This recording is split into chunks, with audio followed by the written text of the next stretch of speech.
Hello everyone, this is Aussies Elect and I am back to talk about the 2024 Australian Capital Territory general election, which is happening this Saturday.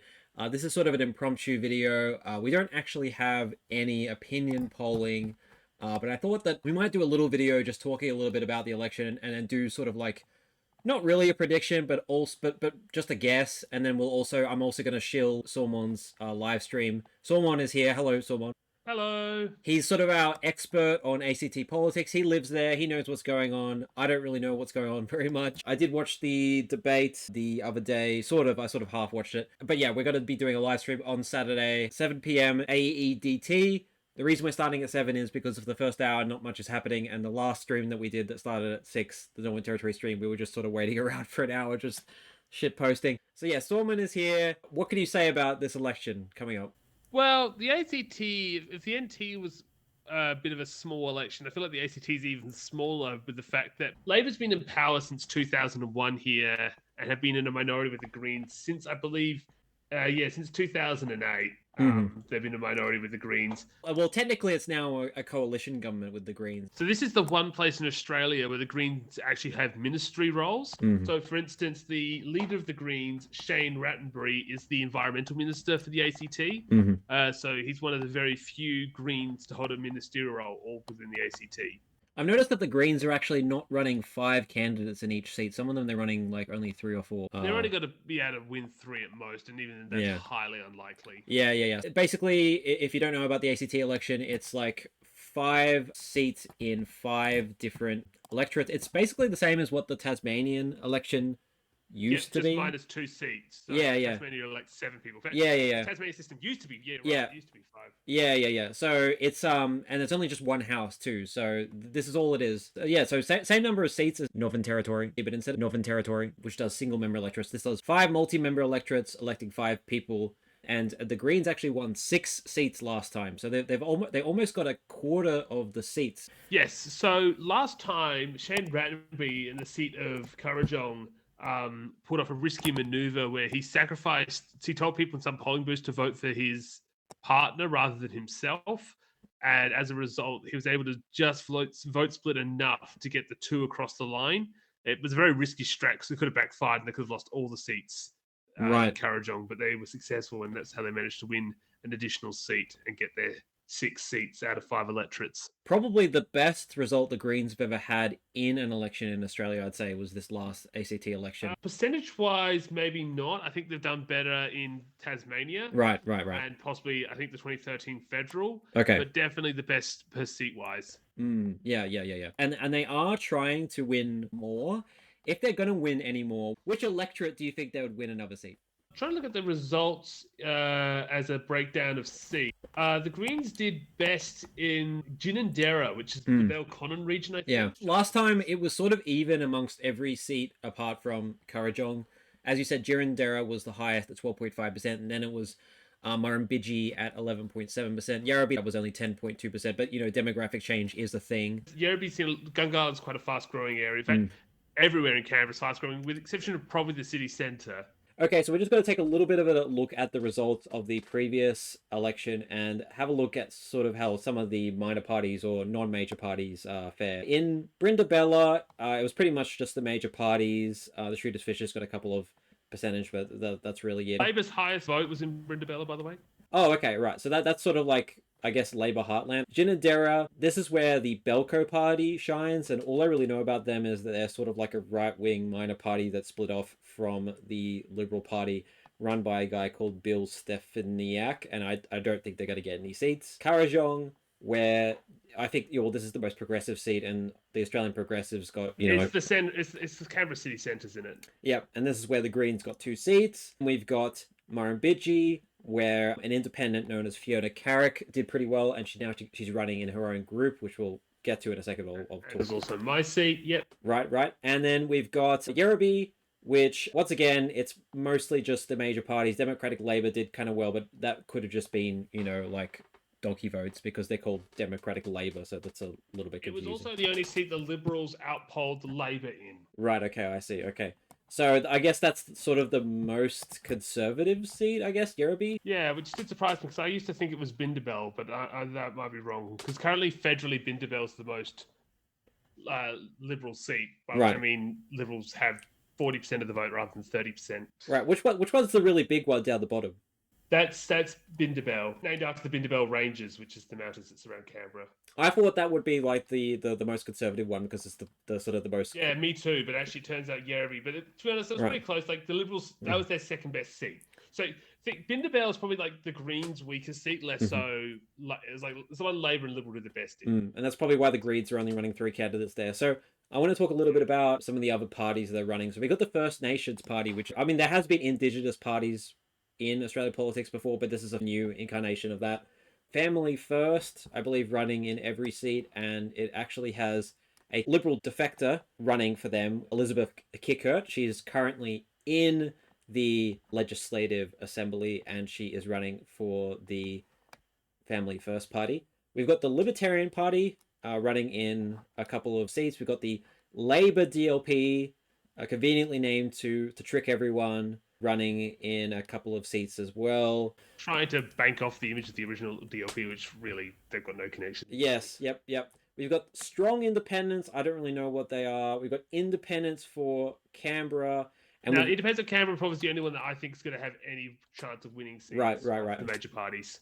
I have heard about that there is some talk of some independents coming Yeah. So do you want forward. to talk about them, or did you have a few more parties you want to go through? I will just mention Fiona Carrick Independence, which is in Murrumbidgee, which is led by Fiona Carrick. Maybe she has a chance because she did quite well last time. But I mean, that's really all of note. And then Belko Party is running again in. It looks like they're just running in Yerraby and Ginadera. Yeah. Okay, so yes, talk about Let, the independence for Canberra. So reality is, due to the Hare Clark system and the way we vote stuff, it's very likely that pretty much only Labor, Liberals, and the Greens will win seats in the election. However, as you might know, in the federal election, David Pocock was able to steal the second Senate seat off the Liberals as an independent. And Mm-hmm. since he has made a lot of success, he's very popular. Like a lot, I've talked to a lot of people in Canberra; they do like David Pocock quite a lot. He's trying to bank on his popularity to get more independents elected in the territory. He's teamed up with Thomas Emerson, who you might know. I think he's the son of Craig Emerson, so big Ah, Labour name. yep. He's teamed up with him, and he basically, as well as Claire Carnell, a former Liberal Party member, she's also the daughter of a former Liberal Chief Minister. So I see that Thomas Emerson is running in Kurrajong, and I believe Claire Carnell is not running currently. She's just sort of part of the management. Obviously, Yeah. David Pocock isn't running because he's a senator. Yeah, do you think that Thomas Emerson has a chance in Kurrajong? Yeah, I could possibly see. I think he could possibly steal the second green spot from Mm, Rebecca Vassarotti. right. Rotti, I think Yeah. that's her name. Yeah. So yeah, like fun fact: in this election, all three of the party leaders are from Kurrajong. So Yeah, that's right. I saw that. What do you think about the party leaders? So we've got Andrew Barr, we've got Elizabeth Lee, and we've got Shane Runnery. Now, Andrew Barr, as many people are pointing out, he's the only one of the COVID era leaders that is still leading the party, and he has committed that he is going to stay as leader for the next 4 years if he wins the election. I mean, that could just be all talk and no game. But what do you think about him as leader and the contenders? yeah, well, so obviously Andrew Barr has been there a really long time. In fact, he's almost been there for 10 years. He took over from Katie Gallagher in the around 2014 when she decided to run for the Senate Mm-hmm. in the ACT, which obviously she's in the Senate now. I believe, just having a look at the statistics, he is currently the 18th longest serving leader of any government in Australia. Mm-hmm. So yes, obviously been there quite a while. Yeah, Um, you've actually interviewed the guy, haven't you? That was like 6 months Yes, ago. if Aussie's Elect is nice enough, he might put a link to my interview with him. Now, it wasn't a political, well, it wasn't a partisan one. It was more just one talking about how you deal with longevity and leadership as opposed to Mm, sort of a campaigns event.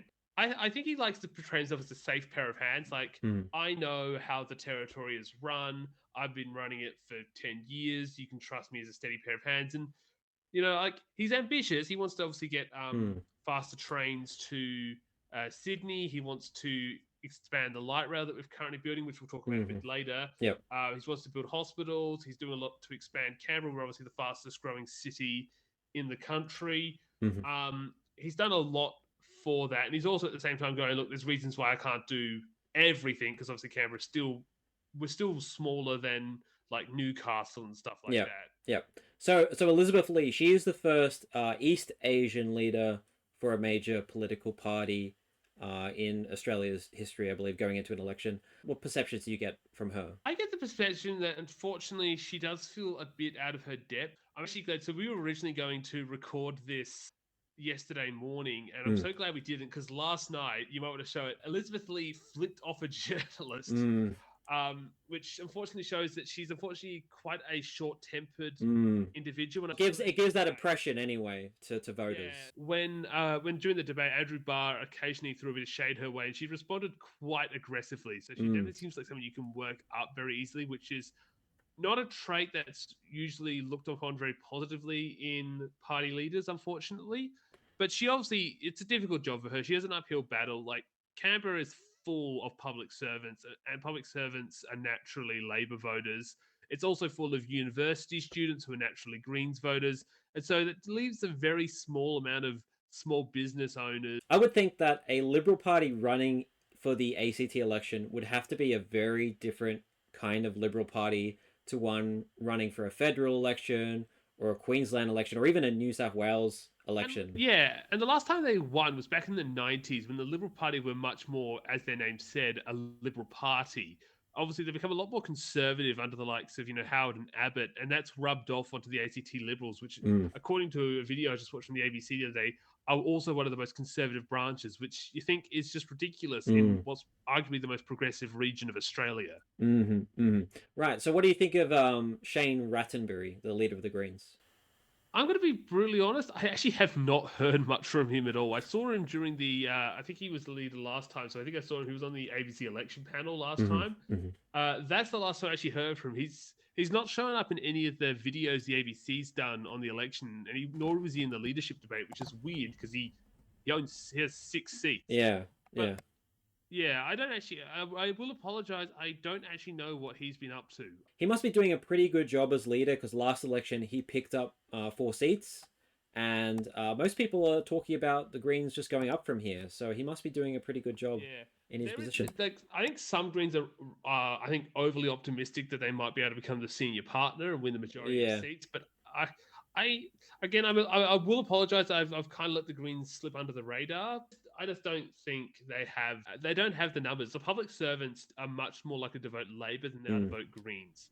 There's just an awe the Greens give of a bit of political incompetence. Like, they're kind of like, oh, we can just spend money to save the day. And Labor has the more like, no, there are things we can and can't do as government. And I think that gets them the respect of the public service more so than the Greens do. Okay, that's a bit of Sormon personal opinions there. But I did want to say that the Greens aren't on your radar, but again, the polls aren't on anybody's radar, because nobody have no polls. Yeah, nobody wants to do any polling on the ACT election. We had polls for the Northern Territory election, even though that's like a smaller jurisdiction. We had at least a couple. We had like 3 or something. We had nothing, and I can't remember any election in recent history that's had 0 polling. So it's just amazing that we've seen absolutely nothing. But I guess there's the Queensland election coming up next weekend, so maybe that's taking up some polls this time. I don't know. Yeah, you're right. The ACT had polling last time. Yeah, exactly. So I just want to talk a little bit about light rail. So light rail is one of the sort of big points of debate between the 2 major parties. Would you like to explain what the 2 different plans are for light rail between the major parties? Yep. So Canberra Light Rail was developed, I think, around about 2019, and it connected the city centre, the north part of the city centre, with Gungahlin, which is a major shopping centre up in the north. So what we are currently doing at the moment is expanding the tram through the city in what's called Stage 2A, because obviously Stage 1 was cut to Gungahlin. It will then end at Commonwealth Park, right in the riverbank. Right. That is under construction right now. And what the Barr Labor government hopes to do is expand it over the river, around Federal Parliament House, and then down to Woden, which is the shopping centre in the south part of the city. Obviously, they're committed to it. The Greens have proposed a similar thing, but they want to speed it up. They think Labor's stalling on things, so the Okay. Greens want to speed stuff up. And the Liberals, meanwhile, want to cancel the whole thing. They think it's a giant waste of money and instead Okay. want to invest more in buses. Right, of course. So yeah, ACT is very interesting because there is no trains in the ACT apart from the train that goes to Canberra Yeah. through New South Yeah, the Wales. Sydney train, yeah. Yeah. Apart from that, there's no trains in the ACT, which is surprising because you would think, oh, it's a planned city, they would have trains. Fortunately, it was built in the 1920s, so obviously, naturally, cars were the dominant mode of transport. Yeah, and as Sormon explained to me the other day when we tried to record this the first time, a lot of the roads were actually built for light rail in mind, but I guess they didn't get built until only very recently. Light rail is probably the cheaper way to go. If you're going to have either trains or light rail, I think that's the cheaper way to go. So I guess it makes sense if you're going to do an infrastructure project that you would And I focus would on. argue, again, I'm biased here, but I really do like the light rail in Canberra. Like, I know most people who live along the Northern Corridor it currently runs along frequently use it. It's only like 22 minutes to get between the city and Gungahlin. It's a very popular mode of transport. And places like along the line, like Dixon and the showgrounds, have benefited massively from having access with the tram. Yeah, I can't actually seem to be able to show it on Google Maps, unfortunately, even when I click public transport, but I guess that's how significant Google Maps I can feels send a drawing of it. about Canberra. That's all right. People could go look at it themselves. So the other thing I wanted to talk about is the development projects. So the Liberal Party want to build this big development project like over in this area here near the airport. I actually looked up this area here, and it's like currently like a military training area. So I mean, like this area here, it's called the Cohen region is where they're talking about building it, right? But the Cohen Forest is on like a big hill, and it's like to take it, it's a forest. Yeah, so I think they're planning to build it in front of the hills and so what's a pine plantation at the moment. Right. Okay. Well, anyway, well, it's been dismissed as like too far away from the city. The Labor government, I think, is not too keen on it, if I'm correct. No, Labor's much more interested in densifying Canberra itself. Obviously, they're doing there's a lot of high rises going up along the tram corridor to make full use of it, and they're sort of hoping to do similar things down. For instance, near my place in the area in North Curtin, there's a giant plot of land that they're currently hoping to build houses on, which for the expecting arrival of the tram. Right. I'll just quickly mention that the topographic map actually shows where the tram goes. So that's 1 point for this topographic map. But yeah, apparently they also want to expand the borders of the ACT. Is it the Labor government that wants to do this? Yes, I don't think the Liberals are opposed to this, but right up in the northeast, there is a small plot of land, I think, near the suburb of McNamara. Yeah. They're hoping to expand an area separated by the Ginninderra Creek and the Murrumbidgee River, and that area they want to add into the ACT so they can develop there without having to. Because if it was built now, it had to be built as a New South Wales development project. And Yeah. like, why would New South Wales develop a project that is miles away from any town? Right. And there was another thing in the debate. Liberal leader was talking about this big project, and the Labor leader was saying that they're not going to get it done. Do you know what that project is that they're talking about? Talking about the stadium. There's a stadium. There's another stadium. There was a stadium in Tasmania. Is there a stadium in? No, I'll explain. So currently, Canberra has two major stadiums. It Right. has the Bruce Stadium, which is the home of the Raiders, Canberra's rugby team, and in the south we have Manuka Oval, which is where the West Sydney Giants sometimes play a few of their AFL games. I think there's been a big push to get a stadium in the city because obviously, naturally, around Australia, cities like Perth, Adelaide have moved their games back into the city from stadiums out in the outer suburbs. Yeah. Canberra is yet to do that. As a result, the Liberals have proposed in Commonwealth Park, right on the lakefront, to build a brand new stadium to host the Canberra Raiders. Labor is against that, mainly because it's just going to cost so much money to build, and they're worried about things like people getting there and parking and stuff, and so have instead proposed a more cheaper redevelopment of the current site in Bruce and just keep games happening out at the Bruce site. I see. Okay. Well, another election down to a stadium. Very interesting. Not as big a deal as the Tasmanian stadium. All right, yeah, because there is. They're not running for a team. Right. Well, there eventually probably will be an ACT AFL team, I right? hope so too. Yeah, but there's more talk of an NT team, right?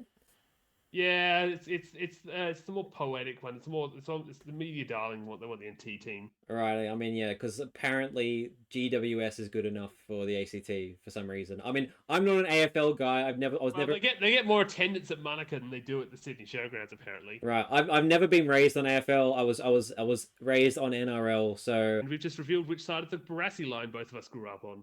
The one's not so much of a big issue with this election, but I should mention it. I think it was in the north part of Canberra. We used to have a Calvary hospital. You know, Calvary, the brand Calvary that runs most yeah, hospitals. yeah. Yep.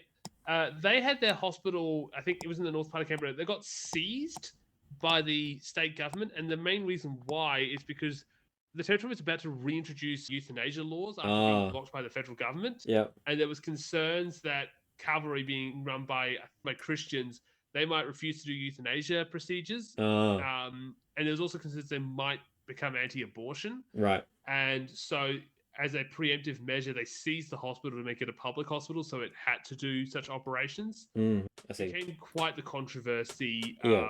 Obviously, they were the cavalry were running the hospital perfectly fine. They were popular, and obviously they're a popular community organization, and it did seem very extreme.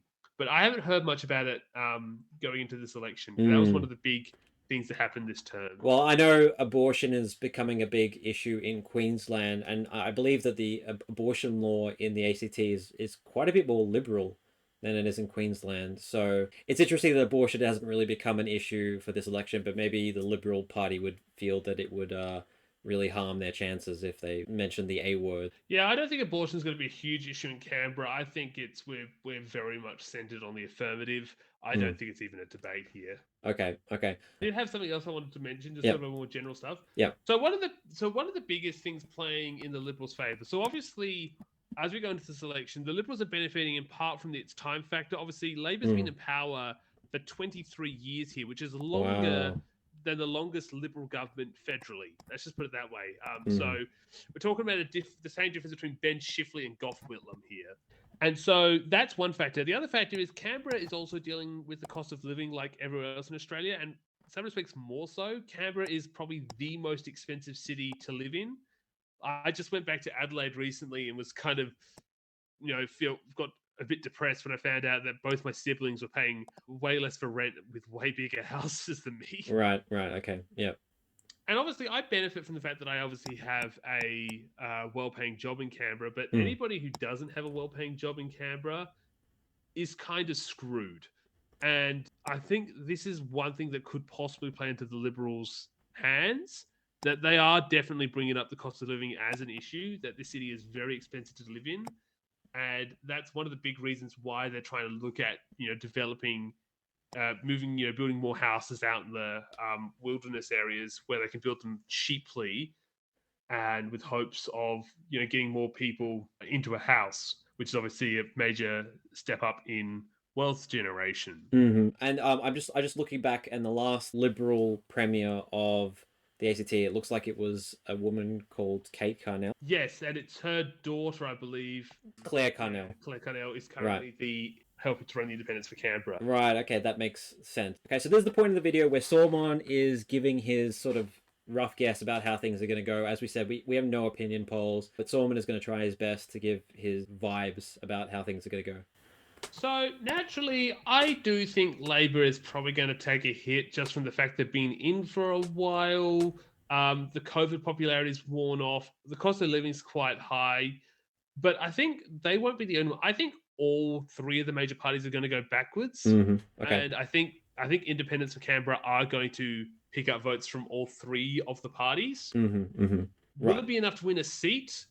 I don't know. I think at the moment I will probably have them possibly winning one. Obviously, independents for Canberra haven't run before. Out of all the seats, I don't know if possibly we're looking at possibly Carajong. Yeah. So that's probably the one I'm possibly thinking the most likely, that I think Tom Everson could win his seat off the Green second candidate. I'm going to be like super boring in my prediction, and I'm just going to say it's going to be the exact same thing as last election, except that second seat in Kurrajong is going to be won by an independent. Yeah, that's what I just said. Right, is that you? Do you have the exact same prediction as me? That's all that's Yeah, going to so I change. think Labour will win two, Liberals will win one, Greens will win one, and Independents will win one. Yeah. As for all the other seats, I think they will possibly remain the same. Okay. Um, I don't know if the Greens are going backwards. Like, obviously, talking with some Labor people, they're kind of optimistic that the Greens have gotten a little too militant and that will cost them. But without polling, we really don't know. So that's like the only major point. There's a possibility that the Liberals regain a seat, most likely, possibly Yerraby, which seems to be the one they did the best last time. Where's Yerraby? Which one is that? Far north. Far north. Oh, okay, the one right at the top. Right. If they were going to gain a seat off somebody, who do you think they would gain a seat off? Um, I possibly think it might be the expense of Labour. I think it could be off the Greens. I think that's going to be my prediction. So quite boring, like you. I think the Independents will win one seat in Kurrajong, and I'd say Green Liberals to win one seat in a random place. But Right. we have to put my figure down somewhere. I'll say Yerraby. So, Okay. So you think that the Greens possibly might lose 2 seats this election? yes. Right. Okay. I see. Okay. I'm just going to fill this in. Can you do the maths calculations for what that would look like? So Labour would finish the election with 10 again. Mm-hmm. Greens would finish with 4. Liberals with 10. Mm-hmm. Independents with 1. Labour and the Greens would form Yeah. a majority government with 14 seats. By the way, all the people who are asking what application I use, it's my own app that I make myself, and I did not do it this time because I sort of ran out of time. This is our, I guess, prediction. It could be more accurate than my Northern Territory prediction. I think I did predict a majority government for the country Liberals, but I didn't expect the wipeout that Actually, there was. no, I think I take it back. I think they won't win the extra seat in Yerraby. I actually think they're going to win the extra seat in Bindabella. Right. So which one is Bindabella? Far south. Oh, okay. I see. Okay. All right. So we're gonna do some little edits. I'm gonna change this to that. But I mean, there you can see that that indecision means that you think that the Liberal Party win an extra seat in one of those two places, right? That's sort of like But like, the vibe you're getting. I don't. I think they'll naturally just win a seat off people just a bit annoyed with the cost of living crisis because Yeah. I don't think the ACT is going to be immune to the disgust at Labor occurring nationwide. Which is why I possibly could also think Labour could lose a seat more so than the Greens. Yeah, I did hear that the Liberal Party want to like lower some random taxes and stuff like that as the Liberal Party tend to do. Yeah. So maybe that will appeal to some people who are struggling with the cost of living. But I mean, obviously, a lot of the main issues are, as I said in the Queensland video, there are federal issues and then there are also global issues. I think some people did not like me saying that they're global issues, but they are. The cost of living issues are happening around the world. There's really a limited amount of things that the ACT can do on that front, but people are still going to sort of blame the incumbents regardless. Well, with that, unless there's anything else to talk about, I guess I'll be seeing you at 7 o'clock on Saturday to see the results. Right. So yes, this comes to the end of the video. I will be seeing Sormon and the rest of everybody else on 7 o'clock PM AEDT on the Sormon channel. He will be hosting the stream, and I will hope to be there for most of the time. Like I do, my friend's party is on earlier in the day on that day. I'm hoping that that's going to finish. It should finish by the time that the stream starts. I'm actually going to be in Adelaide. Sormon was just in Adelaide the other day. I'm going to Adelaide. I was going to actually go down to the ACT, but my friend had a housewarming party on, so unfortunately, no IRL stream in Canberra this time. Any final thoughts, Sormon? No, I think you've covered it all. As I say, with the Hare-Clark system, it's got to come down to very fine margins. We remember this with the Tasmanian election. Like we knew that the Tasmanian Liberals were going to lose their majority, but it was always going to be a big numbers game on like who would be the final makeup. Elizabeth Lee's flipping the bird moment. Do you think it will cost her? It's definitely going to be the definitive image of this election, but do you think it will cost her? I think it might cost her winning like 2 seats, and she might only win 1. They're always uphill battle anyway, so yeah, okay, fair enough. Not made any difference. All right, okay. Thank you for joining me, Sormon, on this video. You're clearly a lot more knowledgeable on this stuff than I am. I don't feel very knowledgeable though. Well, more than me. I mean, we're both. Neither of us are from the ACT. You're from South Australia. I'm from Sydney. So yeah, I guess like you gotta give us a pass, guys, on these things. I guess. All right. Goodbye.